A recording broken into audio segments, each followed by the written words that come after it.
Está começando mais um episódio do podcast Campina Cresce com Você. Não temos tempo a perder.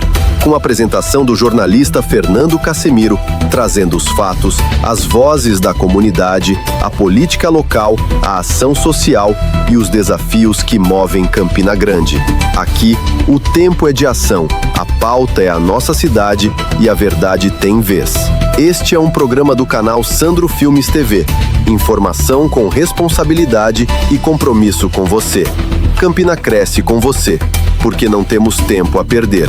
Sandro Filmes está no mercado audiovisual há mais de 25 anos. Se você procura alta qualidade em vídeos para TV, redes sociais, gravação e podcast, comerciais e programas, entre em contato @Sandro Filmes e no WhatsApp 996266572. Sandro Filmes, qualidade e menor preço para você. Olá, seja muito bem-vindo ao podcast Campina Cresce com Você, porque não temos tempo a perder. Sou Fernando Casemiro e no podcast de hoje nós vamos bater um papo, nós vamos conversar com Jeová Alves de Freitas, natural de Campina Grande, casado, pai de 2 filhos, ex-atleta profissional, que encerrou a carreira como atleta em 2005 no Corinthians de Caicó, no Rio Grande do Norte. Em 2010, Jeová ele deu início à carreira como treinador de goleiros através de um projeto social, ganhando notoriedade, onde tudo começou para a realização do sonho e tornar o filho como goleiro profissional. Em 2013, Jeová foi convidado para realizar um trabalho em clube profissional, tendo como destaque o acesso do Grêmio Serrano para a primeira divisão do Paraibano em 2016. Em 2020, Jeová torna-se campeão pelo 13, numa final épica contra o Campinense. Tem história, viu, gente? Em 2021, passou pela Desportiva Peri Lima, saindo da competição na semifinal de forma invicto, sendo destaque com o melhor goleiro da competição. Foi campeão internacional pelo Ilhéus em Portugal, e isso também pelo Serra Branca. Participou de forma efetiva para o acesso da equipe do Serra Branca na Série D e na Copa do Brasil, um jogo muito disputado da cidade de Sousa. Jeová é um dos únicos profissionais a ser campeão paraibano ao lado do filho Vitor, ou seja, sendo treinador do próprio filho. Atualmente, Jeová ele é agenciador de talentos do campo à descoberta de novos craques. Um detalhe, e tudo isso começou no terraço de casa, brincando com o filho. Jeová está aqui conosco e é uma alegria, uma satisfação conversar com você, Jeová. Seja bem-vindo ao podcast, porque Campina Cresce com Você. Meu nobre amigo Casemiro, primeiro dizer da satisfação de estar aqui com você, com o Sandro, agradecer por esse convite tão rico, né? Poder estar conversando aqui com vocês, compartilhando situações vividas no futebol. Tem coisas muito interessantes para conversarmos e eu estou aqui à disposição de vocês. Jeová, conta pra gente como foi crescer em Campina Grande e como o futebol entrou na sua vida, sua trajetória. Quem é o ex-atleta Jeová Alves Freitas? Na verdade, eu iniciei no futebol, mais precisamente no ano de 1993, na base do 13, né, onde eu fui passar por um período avaliativo. Era uma época que tinham muitos garotos de qualidade, né? O nível ali no 13, para você chegar na época ali, jogar na base do 13, era um nível altíssimo, né? Muitas pessoas na cidade têm conhecimento disso. Eu tive o privilégio de ser aprovado, né? E tudo se iniciou ali. O sonho iniciou ali com 13 anos de idade, no 13 Futebol Clube, onde eu pude me desenvolver, não é? E aí, na sequência, no ano de 95, né? Eu bem novinho ainda, eu ia fazer 16 anos, né? Eu comecei a treinar com o Luizinho, um saudoso Luizinho, bola cheia, muito conhecido na nossa cidade, no nosso estado. Um cara que fez um trabalho muito bonito, socialmente falando. Um cara que me ajudou muito no futebol ali no início, eu novinho. Então o Luizinho já, naquela época, ele me observando. E o Luizinho, ele tinha agape, ele realizava jogos com os profissionais que estavam de férias, né? Jorge Hipólito, o próprio Careca, que era aqui das Malvinas. Então, atletas consagrados, Santana. Eu tive um privilégio muito grande, Casimiro, de naquela época ali, com 15 anos, Luizinho me colocar no meio daqueles caras que na época eu era fã deles. Né? Imagina o privilégio. Então eu comecei a me desenvolver no meio dos profissionais. E Luizinho de imediato conversou com Sabará, né, e com Miltinho Simões, que era o treinador na época do Sociedade de Souza, que era o rival do Souza, no ano de 95. E eu fui para o profissional do Souza, com 15 anos de idade, do Sociedade, perdão, com 15 anos de idade, né?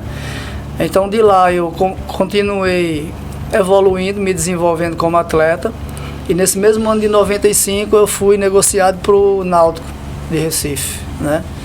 Para a base, onde passei 2 anos no Náutico, né? No Náutico na época se encontrava numa crise política e financeira bem complicada.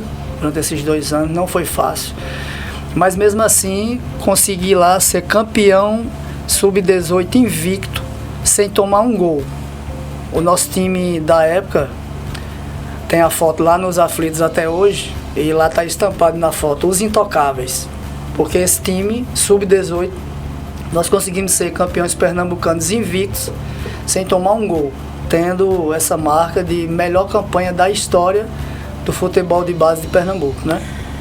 Quem foram suas maiores influências no início da carreira?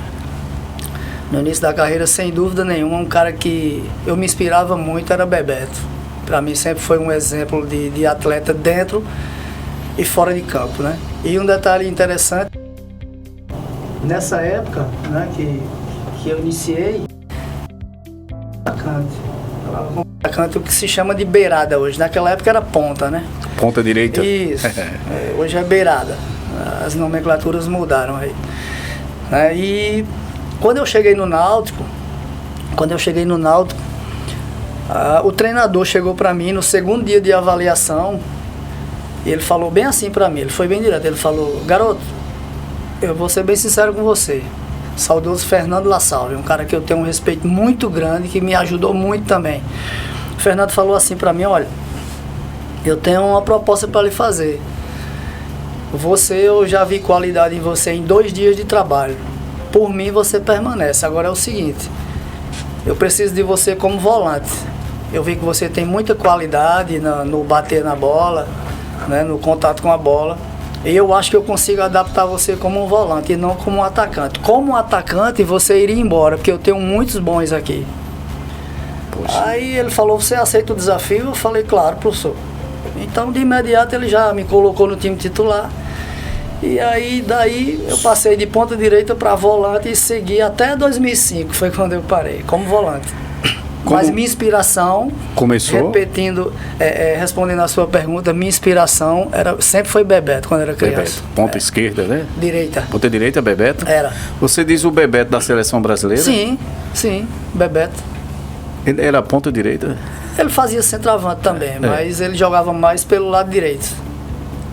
Que era o ataque da seleção brasileira, Bebeto Romário. Bebeto Romário, né? Sempre foi minha inspiração. Como foi o caminho até se tornar atleta profissional?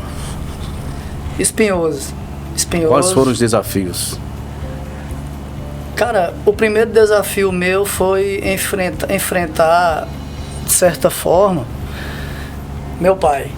Meu pai não gostava de futebol, meu pai era um homem da roça. E naquela época ali, na década de 80, 90... a gente sabe que quem queria jogar futebol naquela época, de certa forma, era marginalizado. As famílias, elas não viam o jogador de futebol como uma profissão. Hoje se enxerga totalmente diferente. Mas naquela época, por exemplo, meu pai, eu saí muitas vezes para treinar ali no 13, como eu falei no início ali, com 13 anos. E meu pai falava para mim: rapaz, vá procurar alguma coisa de futuro para fazer, que isso aí você vai se tornar um vagabundo. E eu tinha que ouvir aquilo ali, por respeito a ele, eu não podia responder. Eu respeitava ele, saía. Muitas vezes eu saí de casa chorando, por respeito a ele, saía chorando ali pro treino, a pé, ali pela Estação Velha, né? A dificuldade primeiro foi essa. E depois a dificuldade, como eu falei, por exemplo, ali no 13 na época, a base, eram muitos atletas de qualidade. Se você piscasse o olho, você perdia a posição, né? E o futebol, a gente sabe que, não menosprezando o futebol de hoje, mas o futebol ali da década de 80, 90 era um futebol que você tinha atletas de muito mais qualidade, com todo respeito a quem é atleta hoje. Mas a qualidade era muito grande. Essa falta de apoio dos pais em casa levou você a algum momento a querer desistir ou fazer outra coisa? Não, porque o amor que eu tinha e o sonho que eu tinha de me tornar atleta, ele era muito forte. Era um sonho de criança. E não passou pela minha cabeça em momento nenhum desistir, não. Era duro, era pesado escutar certas coisas do meu pai. Mas como eu falei, eu respeitava muito ele e procurava só me concentrar naquilo que eu queria e treinar e trabalhar, mesmo em meio a toda dificuldade. Mas sempre procurei focar no meu objetivo maior, que era me tornar atleta profissional de futebol, o que é diferente de hoje. Hoje o garoto com 14, 15 anos, ele já pensa em ganhar dinheiro. E tem o incentivo dos pais hoje, né? Isso. Não, os pais hoje usam um atleta, né, como moeda de troca. Moeda de troca. Mas na minha época não. Na minha época, o sonho da gente na época era se tornar atleta profissional de futebol. A gente não pensava em dinheiro naquela época. Dinheiro era uma consequência. Quais os momentos ou clubes que marcaram sua trajetória dentro de campo? Como atleta? Sim, como atleta. Cara, como atleta, sem dúvida nenhuma, esse título aí do Náutico aí é algo que, por ser inédito, né, por ser a melhor campanha, mesmo sendo uma base, um sub-18, mas por ser a melhor campanha da história de base de Pernambuco, sem dúvida nenhuma é um título que é inesquecível mesmo. Marcou a história? Marcou demais. E foi bem no início, né? Eu estava maturando ali, na transição ali dos juniores para o profissional, ali dos 18 para os 20 anos. Então marcou demais, sem dúvida nenhuma. Jeová, com relação do atleta ao treinador e descobridor de talentos, como surgiu esse interesse da carreira e o trabalho com formação de atletas? Na verdade, tudo iniciou no terraço da minha casa, né? Como eu falei anteriormente, em 2005 eu parei de jogar como atleta profissional e eu não queria mais trabalhar com futebol. Eu já tinha isso firme na minha mente. E o meu filho, até ali 7 anos, 8 anos, ele não demonstrava nenhum interesse pelo futebol. E eu achava muito bom isso, que eu não queria que ele trilhasse esse caminho aí. Quer dizer que você já tinha constituído uma família, deixou o futebol. Sim. E a partir daí começou uma outra profissão na vida, começou uma outra atividade de trabalho? Sim, eu já pretendia trabalhar em outras áreas, né? Fazer uma faculdade e já estava estudando para isso, mas não pretendia trabalhar com futebol. Chegou a cursar a faculdade? Cheguei a cursar. Concluiu algum curso? 4 períodos de letras em espanhol na UEPB. Olha. Cheguei a cursar. A gente vai precisar de um tradutor depois. A gente dá um jeito. No nosso podcast. A gente dá um jeito, né? Então, aí eu não queria que meu filho se envolvesse com futebol. E até os 7 anos estava tudo dando certo. Ele não demonstrava interesse nenhum, eu achando ótimo. De repente, mais ou menos aos 8 anos, como eu falei, tudo começou no terraço de casa. Quem é o pai que, quando tem seus filhos, principalmente o homem, que não faz da garagem um campeão de futebol, né? Às vezes da sala, tira o sofá da sala, muitas vezes eu fiz isso. Eu não sei se aconteceu isso com você, claro, dentro das experiências como pai. Incentivando a criança a brincar e a criança quer também que o pai brinque juntamente com ela. Foi assim que começou com você, mais ou menos? Foi dessa forma, só que com um detalhe. Geralmente a criança, quando vai brincar com o pai, ela quer fazer o gol. Sim. O meu filho era diferente. Ele falava, pai, chuta que eu sou o goleiro. Aí eu falava, não, o goleiro sou eu. Ele dizia, não, eu quero ser o goleiro. Então, veja. Ele já tinha Um menino que nunca teve interesse nenhum por futebol, né? Nunca teve interesse nenhum. Às vezes, quando tinha jogo assim, que eu ia entrar em campo, ele pequenininho assim, com 2 anos, 3 anos, eu entrava com ele, aquela coisa de pai, né? Sim. Mas ele não demonstrava aquele interesse por futebol, não. Aí, aquilo marcou ele, pode ter certeza. Você entrar em campo, como o pai, o goleiro, ó, todos aqueles holofotes e tal, aquilo marcou ele, Jová. Mas aí outro detalhe importante. Você falou aí o pai, o goleiro. Eu não fui goleiro. Ah, você não era. Entendi. Eu era volante. E ele despertou para ser goleiro. Exatamente. Entendi. E meus amigos, aí começamos a brincar no terraço, aquela coisa. E aí ele chegou assim e falou, pai, eu queria jogar num time. Falei, rapaz, não é possível, não acredito. Então, olha eu voltando às origens. Aí eu falei, tá bom. Aí tinha o Fortaleza de Seu Pedro ali da Liberdade, que muita gente conhece. Eu lembro do Fortaleza de Seu Pedro. Eu cheguei a jogar no Fortaleza de Seu Pedro, antes do 13, né? Sim. E aí levei ele lá, né? Aí apresentei lá Seu Pedro, aquela coisa toda. O Seu Pedro falou, não, Jová, tá bom. Aí ficou ele e mais ele, meu sobrinho e outro goleiro, assim, num cantinho separado, eles lá parados. Qual a idade dele na época? 8 anos. 8 anos. E eles esperando os atletas de linha fazerem um aquecimento para começar o treino. E eu me compadeci deles por ver eles parados. Ou seja, os atletas de linha estavam aquecendo. E os goleiros não aquecem, não. Aí eu, com dó deles, eu falei assim, seu Pedro, o senhor permite que eu faça um aquecimento aqui com os goleiros? Eles podem ficar à vontade. Aí eu comecei ali, fazer uns chutinhos para eles ali, só para ativar eles. Tudo e foi. Seguiu, né? Tudo partiu aí. Aí ele foi treinando lá com o seu Pedro e nessa mesma época aí, pouco tempo depois, eu acho que você recorda com certeza, chegou um rapaz aqui em Campina Grande com um projeto social. Sim. Foi quando eu conheci você, Fernando Casimiro. Douglas. E você falou assim, Jová, um amigo está trazendo um projeto social aqui para uma comunidade carente ali da Estação Velha. Isso. E como você é um ex-atleta, eu queria lhe convidar a fazer parte conosco. Aí, você lembra disso? Lembro. Assim, você falando e vendo eu falei, Casimiro, a memória. Casimiro, mas eu não tenho pretensão nenhuma, cara, de ser treinador. E nunca tive e nem tenho até hoje, deixo bem claro isso. Aí você falou assim, não, mas você poderia desenvolver outra atividade. Aí a gente começou a conversar e eu falei... Aí como eu já estava ajudando meu filho lá em Seu Pedro, ali como pai, né, aquecendo os goleiros, aquela coisa. Aí eu falei assim, Casimiro, eu posso ir como treinador de goleiro. Aí você falou, rapaz, excelente. Você recorda, né? Você falou, tô memorizando toda a conversa, é verdade. Você falou, rapaz, assim. Perfeito, Jeová, tá fechado, vamos trabalhar conosco? Pronto, então ali, automaticamente, o meu filho já não foi mais lá pro Fortaleza Seu Pedro, ele já foi lá pro projeto conosco, né? O Vitor, você conheceu, e meu sobrinho Arthur. Lembro dos dois. Pronto, e daí a gente seguiu trabalhando nesse projeto, isso foi em 2010. Sim. A gente continuou trabalhamos durante cerca de 1 ano, acredito, e o projeto não teve incentivo para continuar, né? E na sequência, o Dario, que é daqui da cidade, ele tinha um projeto ali onde é hoje o Açaí, que era o Campo do Paulistano. Campo do Paulistano. Né? Ele já observava meu trabalho e ele me convidou, ele junto com o saudoso Barbosinha, né? Que Deus o tenha.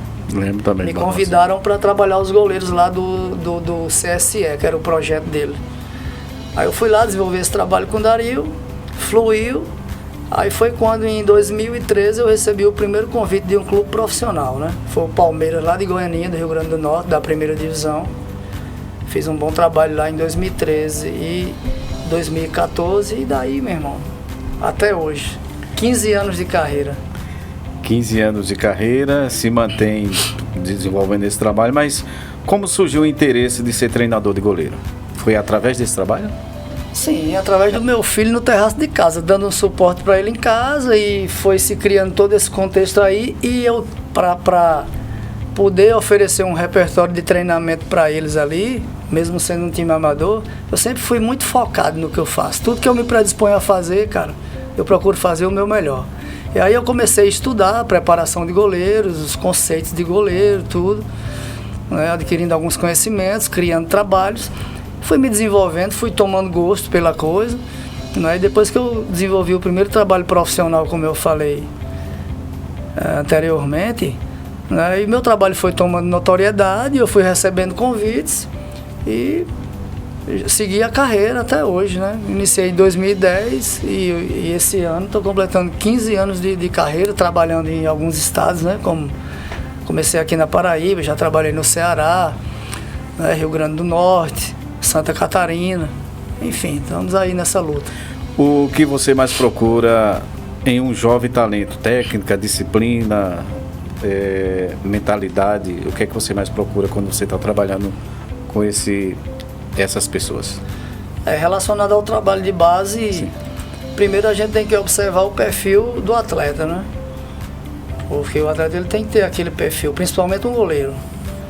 Primeiramente o perfil e a questão comportamental, sem dúvida nenhuma. Quais são os desafios que encontra nesse trabalho de base? Exatamente a falta de incentivo mesmo, cara, é muito difícil. Por parte dos pais dessas crianças ou iniciativa deles mesmos? Deles mesmos, porque o goleiro é uma posição bem diferente das demais, né? O cara ele tem que amar ser goleiro. O goleiro, como se fala na cultura do Brasil e dos goleiros, o goleiro ele já nasce goleiro. Você veja o exemplo do meu filho. Um garoto com 8 anos de idade, se você for brincar com qualquer criança, o pai vai brincar com a criança vai querer fazer o gol, não é? Verdade. É o normal. Isso. Não é normal uma criança falar, não, eu sou o goleiro, e não abdicar daquilo, e insistir em ser o goleiro. Não é normal. Então, como se fala, o goleiro ele já nasce goleiro, é uma paixão. Você falando isso, eu me lembro também dos chamados rachinhas, sendo que a gente batia bola. E quando a gente ia tirar o time e tal, ninguém queria ser goleiro. Não, ninguém. Não, o goleiro vai ser assim. Não, eu não sou goleiro, não. Exatamente. Ó, se for para botar no gol, eu não vou, não. Né? Tinha essa. E que o cara que tinha a bola era que, olha, eu não vou pro gol, não. Se botar eu no gol, eu levo a bola. Pronto, acabou o jogo, exatamente, né? Então, infelizmente, realmente sempre houve uma barreira em relação ao goleiro. E muitas vezes, Jeová, o goleiro ele pode ser, no profissional, ele tanto pode ser um herói como também um vilão, né? Ah, sem dúvida nenhuma. Como é que é isso na prática, João? Se tem dois indivíduos que nunca pode ser elogiado antes que termine o jogo, é o árbitro e o goleiro. Sério? Só pode elogiar depois que terminar. E olhe, né? O elogio tem que ter muita cautela no elogio. Porque às vezes o time se matou o jogador, aí no finalzinho, um escanteio, o goleiro leva o gol, pronto. Foi tudo de água abaixo. Você só pode elogiar depois que o jogo acabar. Se tornou o vilão da história, né? É interessante, posição, né? É uma posição que exige demais do indivíduo. O goleiro ele toma muitas decisões em todo o tempo. O goleiro ele toma, em média, mais de 3.000 decisões por partida. Muita decisão. Se você for analisar, vamos pensar aqui juntos, certo? Vamos pensar aqui juntos. Uma bola é alçada na área. Olhe quantas decisões o goleiro toma. A bola vai subir ou vai descer? E a bola está viajando. Sim. Isso ele tem que pensar rápido. Essa bola vai perder a altura ou vai ganhar? Eu saio ou não saio? Eu saio aqui no meio, eu saio nessa diagonal para frente, ou eu saio mais para o segundo pau? Eita, mas eu posso... Veja quantas coisas que ele tem que analisar ali em fração de segundos e tomar uma decisão. Eu tenho uma dúvidazinha. Todo goleiro tem que ser alto ou não? Rapaz, isso aí é uma questão cultural. Por exemplo, isso aí é uma coisa temporal também. Por quê? Na década de 80, 90, não necessariamente. A gente tinha muitos goleiros de estatura média até para baixo e excelentes goleiros. Valdir Pérez era um deles. Gilmar, goleiro de seleção e uma série. Aí se a gente Valdir Pérez, eu me lembro do Valdir Pérez porque ele era de baixa estatura, foi goleiro da seleção brasileira. Mas Valdir Pérez ele tinha uma estatura já mediana. Ele era bem fortinho. Mas, entendeu? Era uma época que não se exigia tanta estatura. Então, hoje o futebol no Brasil ele é muito comercial. Então, o clube ele não vai investir num goleiro, por exemplo, que não tem perfil, porque ele sabe que aquele goleiro ali ele não vai ter como fazer um negócio futuramente. Então, se não tem negócio futuramente, ele não vai perder tempo nem vai investir dinheiro, né? Porque a Europa... Qual é o objetivo do futebol brasileiro hoje? Formar o atleta para vender para a Europa. A realidade é essa. Então, um clube que pega um garoto, vamos dizer, ele tem 18 anos, ele tem 1,70 m. O clube não vai pegar esse garoto, porque ele sabe que não vai ter como fazer negócio com ele. Não só a nível de Europa, mas a nível de Brasil mesmo. Ele sabe que ele não vai trabalhar esse garoto e vai vender ele para um clube grande da Série A. Não vai. Vocês entendem? Então tem que ter o perfil. Hoje o goleiro, primeiro, ele tem que ter o perfil. O goleiro hoje, isso aí não é Jeová que está dizendo. Isso aí é a cultura da formação de goleiro no Brasil hoje. Se o goleiro hoje, vamos dizer, o garoto tem 17 anos. Eu vejo que eu estou falando de 17 anos, eu não estou nem falando de 20. Sim. Se ele tiver menos de 1,85 m, os clubes não querem. Os clubes não pegam. Não pegam. E a gente convive às vezes até com alguns absurdos. Às vezes tem colega nosso de clube grande que envia uma mensagem ou liga: professor, estou precisando de um goleiro com um perfil bom. Tá bom, qual é a idade que você precisa? Não, eu preciso de um garoto de 15 anos, mas qual o perfil que você precisa? Não, eu quero com 1,90 m. Meu amigo, aí paciência, né? Você quer um goleiro com 15 anos com 1,90 m? O cara tá em fase. Ele não quer ser vendido. Sério? Peraí, pula essa parte aí, corta aí, né? Até porque eu não queria ser goleiro. Eu não queria nem quero ser goleiro. Nem tem perfil. E nem tem o perfil para goleiro. Talvez gandula, mas goleiro não. É modesto isso. Olha, Jeová, com relação a... Você já teve algum atleta que você ajudou no início e que hoje ele desponta no cenário nacional, na parte como profissional? Sim. Tem alguns. Eu posso mencionar até aqui um goleiro que ele não despontou ainda, mas eu não tenho dúvida que vai. É o Henrique. Henrique é um garoto lá de Pocinhos, é um baita profissional e homem, de um baita caráter, um menino trabalhador. Ele hoje está com 21, 22 anos, mas tem um baita perfil esse menino e um baita caráter, muita qualidade, muito técnico. Tudo que um goleiro precisa, Henrique tem. Henrique hoje está no Baraunas de Mossoró, na 2ª divisão, né? Tá para confirmar o acesso lá para a 1ª divisão. Inclusive ele já está com um contrato assinado para o Oeirense do Piauí, né? Como eu falei, ele não está em destaque ainda no cenário nacional, mas vocês podem ter certeza que isso vai acontecer. E com relação à sua pergunta, tem alguns goleiros que eu trabalhei que estão em destaque aí. Tem o Guilherme Neto, que está lá acho que ele está no Cianorte agora. É um excelente goleiro, grande profissional. Tem o Denison, que é um rapaz lá de Itabaiana, que a gente teve a oportunidade de colaborar com o crescimento dele quando eu trabalhei lá em Santa Catarina. É um goleiro que maturou muito, está tendo destaque ali na região do Paraná, ali, né, em Santa Catarina também. Tem alguns outros, mas se a gente for falar aqui, é muita gente, vai tomar muito tempo, né? Mas eu trabalhei com atletas de altíssimo nível. Tive a oportunidade de trabalhar com alguns goleiros com passagem até pela seleção de base, né? Tem alguns goleiros que eu trabalhei, o próprio Rafael Dida passou aqui no 13 no Campinense. Lembro. Foi seleção de base. O Juliano, que foi campeão aqui comigo no 13, que foi seleção de base também. E outros. Tem alguns atletas interessantes aí que a gente já trabalhou. Sobre o papel de Campina Grande no cenário esportivo, e a gente queria destacar um pouco a importância da cidade na formação de talentos e também discutir a questão do futuro. Como esse trabalho de caça-talentos e a descoberta de novos craques contribui para o crescimento no cenário esportivo de Campina Grande? O futebol, Cassimiro, o futebol em qualquer lugar, ele tem muita representatividade, né? Você tem uma ideia, há um certo tempo atrás, eu menciono muito as décadas de 80, 90, porque é a década que eu estava inserido no contexto do futebol, né? Sim. Então você veja, nessa época aí, o quanto os clubes não passavam tanta dificuldade financeira, por exemplo, né? Porque tinha um trabalho de base muito forte, o 13 e o Campinense, era muito forte. E, de certa forma, contribuir com a cidade sem dúvida nenhuma, porque A visibilidade do futebol era outra, a qualidade dos atletas, então o atrativo era muito grande pela qualidade dos atletas, né? E por terem atletas da cidade em destaque, né? Fazia com que o torcedor fosse mais ao estádio, entendo eu, naquela época ali. Você via que o público era um naquela época, hoje é totalmente diferente. Verdade. Então, todo mundo em Campina Grande tinha um amigo que jogava no 13 ou no Campinense. O cara falou assim, hoje eu vou lá, vou ver o jogo 13 Campinense, que Casimiro vai jogar, é meu amigo.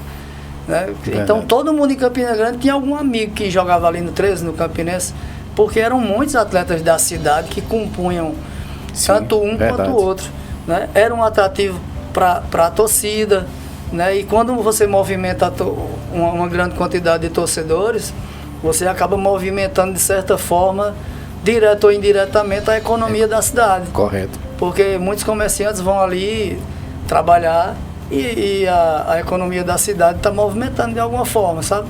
E já houve uma época que em Campina Grande o futebol era tão puxante entre 13 e Campinense que as famílias iam para os campos. Né? As famílias, muitas vezes, eu fui, várias vezes eu levei a minha esposa, levei meus filhos, eu acho que mais ou menos até o ano 2000. Até o ano 2000 a gente ainda fez isso. Mas depois o futebol caiu numa decadência tão grande que hoje dificilmente a gente vê as famílias indo para os estádios também por conta da questão da violência, por conta da questão da insegurança, uma série de coisas que contribuiu para que isso não acontecesse mais. Mas Campina Grande sempre foi um grande celeiro de descoberta de profissionais na área de esporte, né? Campina Grande sempre se desponta com isso. Como o trabalho, Jeová, como você enxerga o potencial de Campina Grande na revelação de novos jogadores?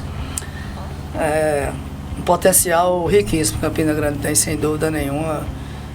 Nós que somos daqui temos ciência disso, mas também outros amigos que já vieram de vários estados do Brasil. O pessoal chega aqui, observa e quem convive por um certo tempo aqui, como alguns amigos que eu tenho que são de fora, que vieram jogar aqui e permaneceram residindo aqui, o pessoal sempre comenta, rapaz, é impressionante como Campina Grande tem jogador demais, brota jogador de todo lugar, é impressionante. Então esse potencial de Campina Grande para revelar atletas de futebol é um potencial gigantesco, sem dúvida nenhuma. Aí você pode me perguntar assim, e se tem todo esse potencial, sim, por que os clubes aqui não têm atletas jogando nos times principais, como se tinha antigamente? Porque aí o problema está lá na formação, que a gente fala de base, né? Como é que está a base do 13 hoje? Como é que ela funciona? Ela funciona para servir ao clube, como era antigamente? O Campinense hoje, como é que está a base? Se é que tem base. Sim, essa base, ela funciona para servir ao time principal, como era antigamente, ou está terceirizada? Então não basta só você ter a base. Basta você desenvolver o trabalho para que a base possa alimentar o elenco principal, o profissional. Porque se você tiver a base, mas ela for terceirizada, dependendo dessa forma que ela for terceirizada, e eu não vou entrar em detalhes. E na prática é o que acontece. Entende? Então, se ela está terceirizada, você tem que entender como está funcionando essa terceirização. Ela serve o elenco principal, o profissional?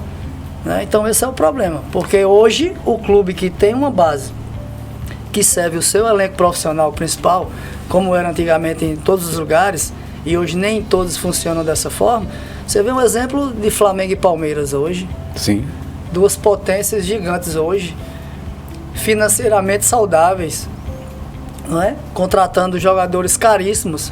Contrata porque tem saúde financeira.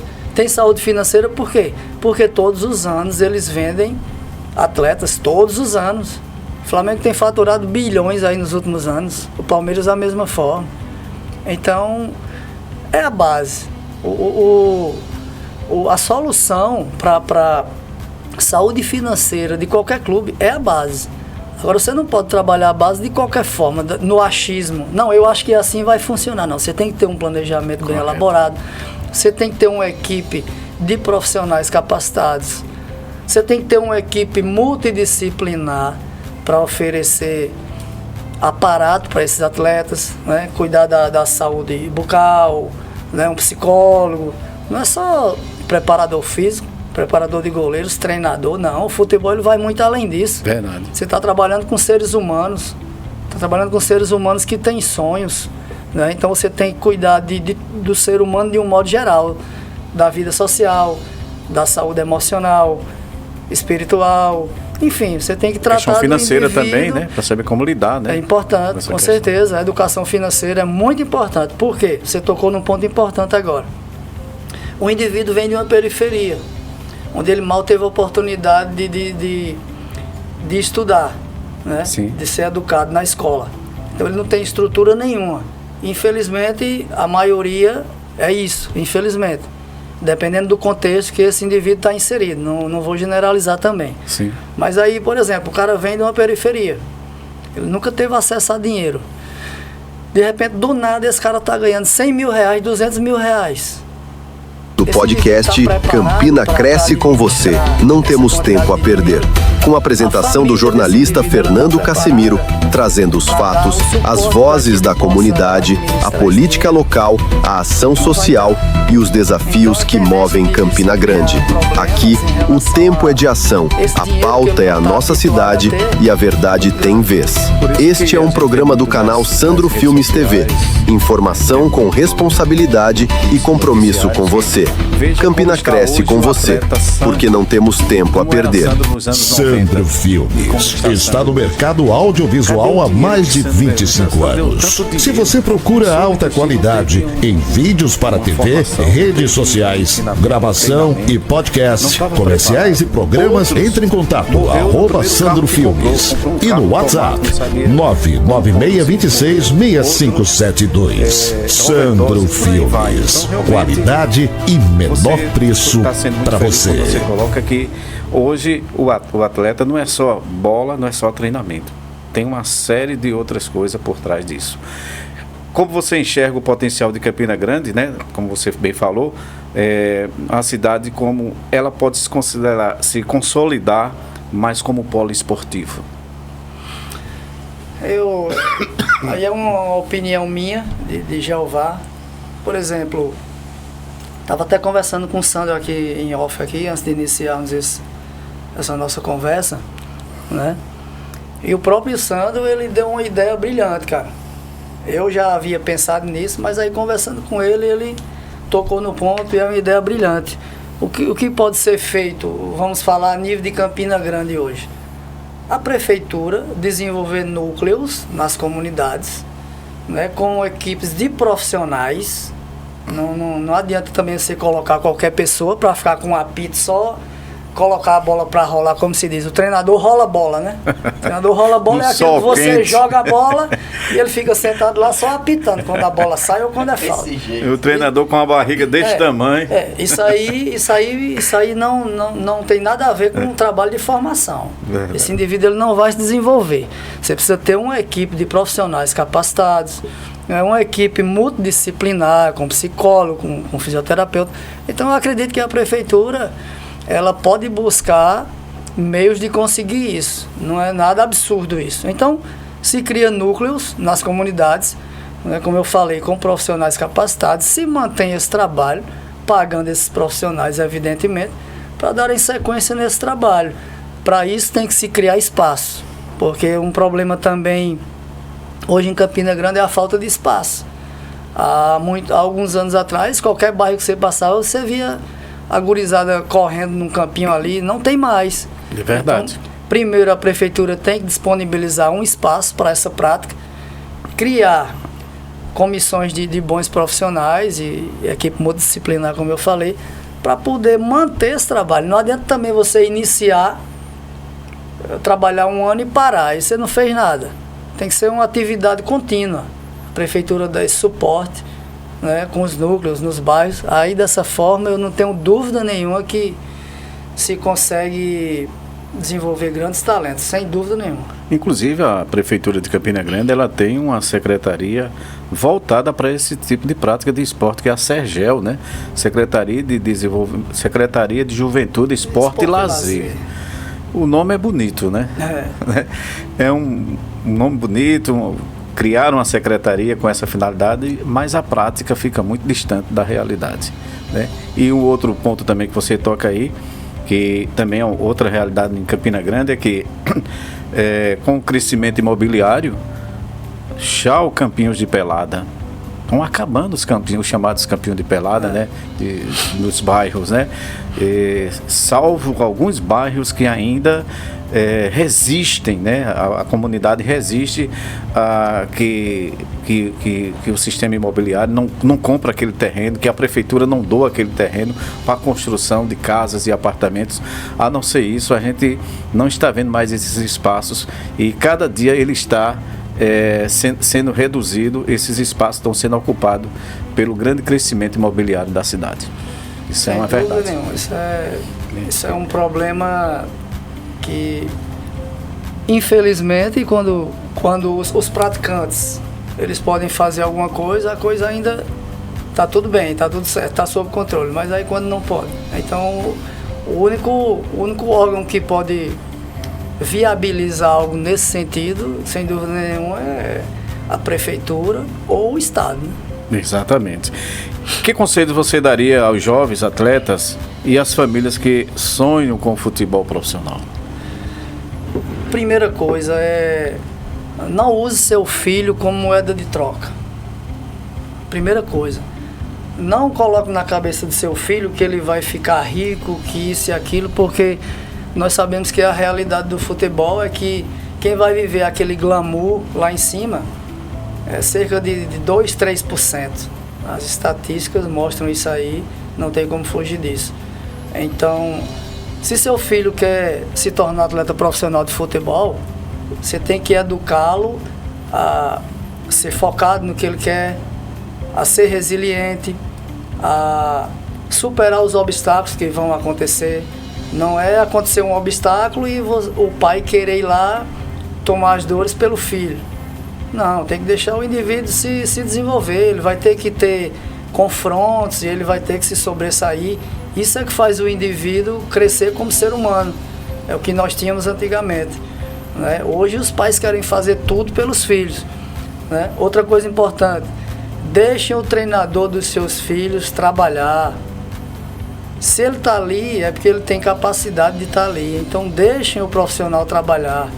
Porque é muito difícil, Cassimiro, para um profissional trabalhar com criança. E você pode ir em qualquer ginásio aqui ou campo ver um jogo de criança, que sempre vai ter aqueles pais ali enchendo o saco do treinador, gritando com o próprio filho. Então deixe seu filho se desenvolver, deixe o treinador conduzir o trabalho. Fique ali tão somente observando. Porque se você está ali todo tempo gritando no ouvido do seu filho, achando que vai incentivá-lo, não vai. Você vai mais atrapalhar do que ajudar. Sem contar que você está enchendo o saco do treinador. Né? É tanto que nos clubes profissionais, né, que tem um trabalho de base bem elaborado, eles não permitem que os pais tenham acesso aos treinamentos. E é o correto. É o correto. Porque atrapalha, como bem você colocou. Com certeza. E outra coisa também, que assim, vocês falando que tem que deixar crescer criança também, né? Para formar o caráter, a personalidade dele, fora dos pais, né? Na ausência dos pais. E como eu falei, todo indivíduo no processo de formação dele, né, como um indivíduo inserido numa sociedade, qualquer atividade que ele desenvolva, na escola, no esporte, você tem que deixar que ele resolva os conflitos dele. Verdade. Vão acontecer conflitos. É verdade. Vão acontecer. Então você tem que deixar que ele se desenvolva enfrentando e resolvendo os conflitos dele, porque é isso que vai trazer a maturidade para ele, tanto como ser humano, como atleta de uma modalidade esportiva. Ele tem que ter os confrontos e ele tem que ter estratégias para resolver. Se o pai não deixar o filho se desenvolver, simplesmente ele não vai se desenvolver.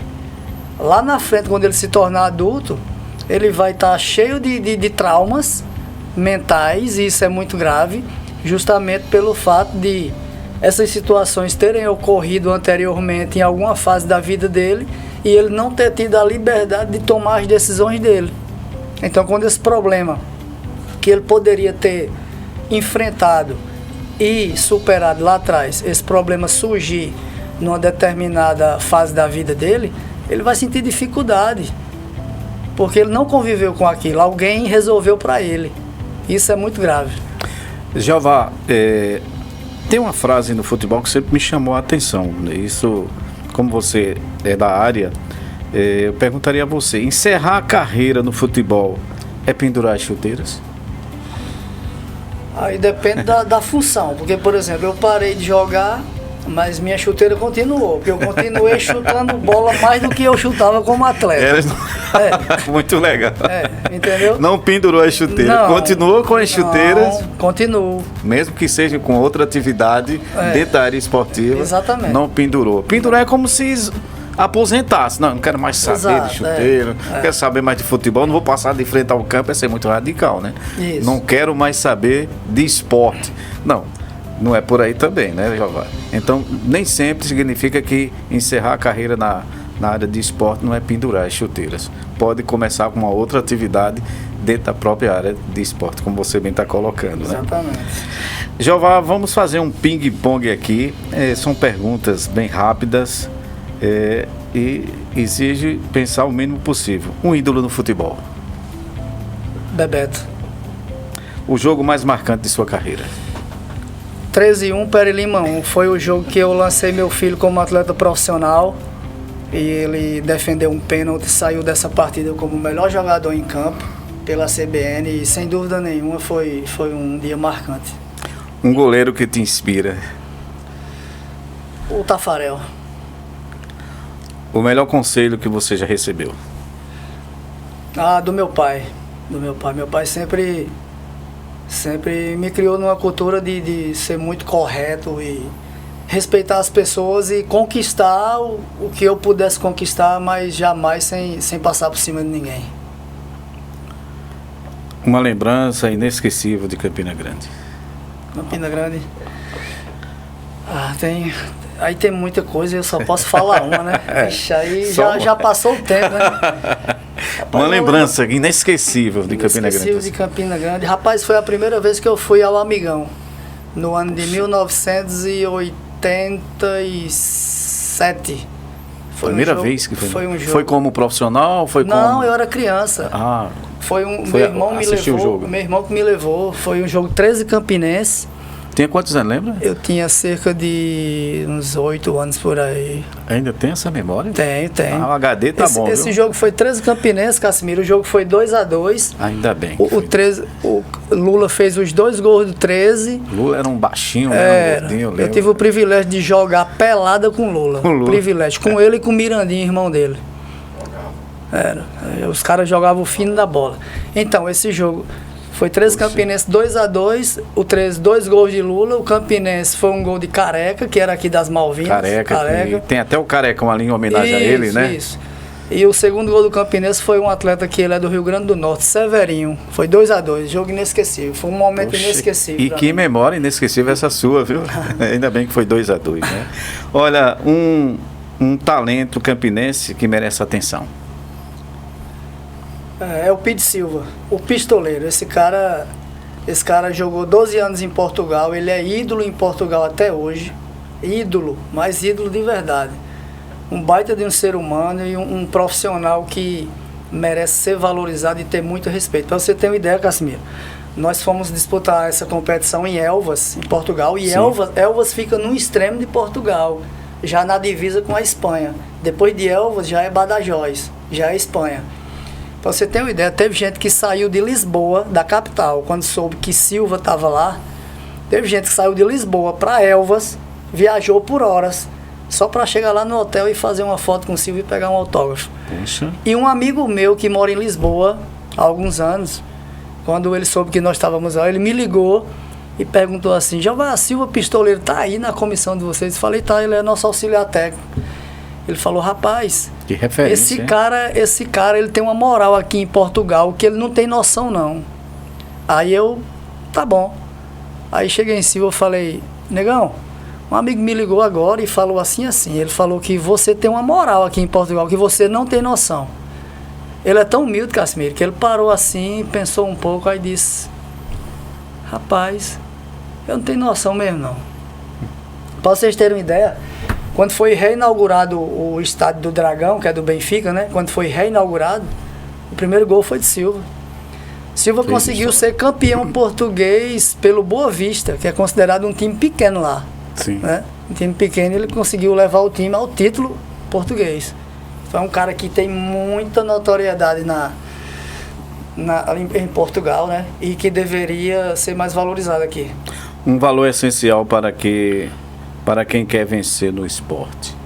Ter humildade e foco. Bola no pé ou luva na mão? Rapaz, eu entendi sua pergunta, mas eu vou responder em outro contexto, né? Sim. Geralmente os preparadores de goleiros, uma boa parte deles tem mania de usar luva no trabalho. Eu nunca gostei de usar luva, né? Então, nesse caso, chuteira no pé, que é o que eu sempre uso. Não é luva na mão. Muito bem, se saiu bem. Se não fosse o futebol, seria o que na sua vida? Sem dúvida nenhuma, eu atuaria na área de psicologia, que inclusive é uma área que eu pretendo ainda me formar, a psicologia. Eu gosto muito, eu estudo muito a psicologia, eu gosto muito de estudar comportamentos, a mente, né? Reações humanas, psicologia de um modo geral, né? Um sonho que ainda não realizou? Um sonho que eu não realizei ainda. Pretende realizar um dia, né? Cara, o meu maior sonho, na verdade, eu vou trabalhar muito para realizar. O meu maior sonho é ajudar pessoas. Quanto mais pessoas eu puder ajudar a vencer na vida, a ajudar suas famílias, esse é o meu maior sonho. Eu nunca pedi a Deus riqueza, nunca. De coração mesmo, nunca pedi. Eu só peço a Deus condição de poder ajudar quem precisa. E quando eu falo em ajudar quem precisa, Cassimiro, não é só financeiramente falando, não. É uma pessoa, por exemplo, um exemplo, no contexto nosso aqui. Sim. Um garoto sonha em ser um atleta de futebol. É o poder ter como ajudar ele a realizar esse sonho, de alguma forma. Então, o meu maior sonho é esse, é ajudar pessoas a realizarem sonhos, independente da área. Como entrar em contato com Jeová, como conhecer Jeová através das redes sociais, como os ubenautas, né, os telespectadores podem chegar a conhecer mais Jeová. Qual a sua mensagem? Ou o espaço também está aberto, olhando para aquela câmera, para algo que você queira acrescentar, ou a mensagem que você queira passar para os nossos telespectadores? Primeiramente, minha rede social o meu Instagram lá é Jeová Alves OFC, né? Tá lá, tem alguns conteúdos lá de trabalho interessantes, né? Em relação à mensagem, é que as pessoas valorizem mais o ser humano, cara. Hoje a gente percebe que o respeito das pessoas parece que está acabando, mas eu acredito que todo ser humano, ele teve uma fase ali da infância e se fala muito que o ser humano é mau. Eu não acredito nisso. Eu acredito que todo ser humano ele tem a capacidade de refletir, de mudar. Até porque, como eu falei, todo mundo já foi criança. E uma criança, ela só tem coisa boa, só tem coisa pura no coração. Então, que as pessoas se respeitem mais, né, se valorizem mais. A gente vê muita gente aí que se desvaloriza, se comportando de algumas formas. Então, basicamente é isso. E procura ajudar seu próximo. Se você parar para pensar, sempre tem alguém por perto que de alguma forma tá pedindo a sua ajuda, o seu auxílio. É só você ter um pouquinho de sensibilidade e procurar ajudar o próximo. Jeová, foi um prazer, uma satisfação conversar com você na área de esporte. Estão perguntando aqui, essa roupa que você tá aí. Estão perguntando qual é o time aqui, estão perguntando aqui. Olha, isso aqui foi um presente, né, que eu ganhei do amigo Jeová. Já vesti logo a camisa. Eu sou daqueles que visto a camisa quando eu gosto literalmente das coisas. Literalmente, vesti a camisa e por você eu visto a camisa. Assim, para mim foi... Eu sempre queria ter uma oportunidade de conversar com você, de entrevistar você. Eu lembro que um certo tempo atrás a gente teve uma oportunidade de conversar na rádio do Lagar FM, né? Isso. Um programa que eu apresentava e na área esportiva eu levava você e você batia um papo com a gente. Verdade. Mas você cresceu de uma forma através de conhecimento, de informação, de talento, e hoje é essa pessoa que tem contribuído muito para o crescimento de nossa cidade. Por isso que o nosso tema é Campina Cresce com Você. E o que você, a sua formação, o seu conhecimento, o que você tem feito, tem contribuído com o crescimento de nossa cidade. Por isso que a gente acredita que informação é poder, conhecimento transforma realidades. Quero agradecer a tua presença e dizer que estou muito feliz e convidar você para em breve você estrear o seu próprio podcast. Opa, eu que agradeço, sou imensamente agradecido, de coração mesmo. Agradeço a vocês pelo convite e vamos amadurecer essa ideia do nosso podcast e quantas vezes eu puder colaborar com vocês de alguma forma, eu vou estar à disposição, não tenho dúvida disso. Campina cresce com você, porque não temos tempo a perder. Vamos produzir. Campina Cresce com Você, não temos tempo a perder. Com a apresentação do jornalista Fernando Casemiro, trazendo os fatos, as vozes da comunidade, a política local, a ação social e os desafios que movem Campina Grande. Aqui, o tempo é de ação, a pauta é a nossa cidade e a verdade tem vez. Este é um programa do canal Sandro Filmes TV. Informação com responsabilidade e compromisso com você. Campina Cresce com Você, porque não temos tempo a perder. Sandro Filmes está no mercado audiovisual há mais de 25 anos. Se você procura alta qualidade em vídeos para TV, redes sociais, gravação e podcast, comerciais e programas, entre em contato @Sandro Filmes e no WhatsApp 996266572. Sandro Filmes, qualidade e menor preço para você.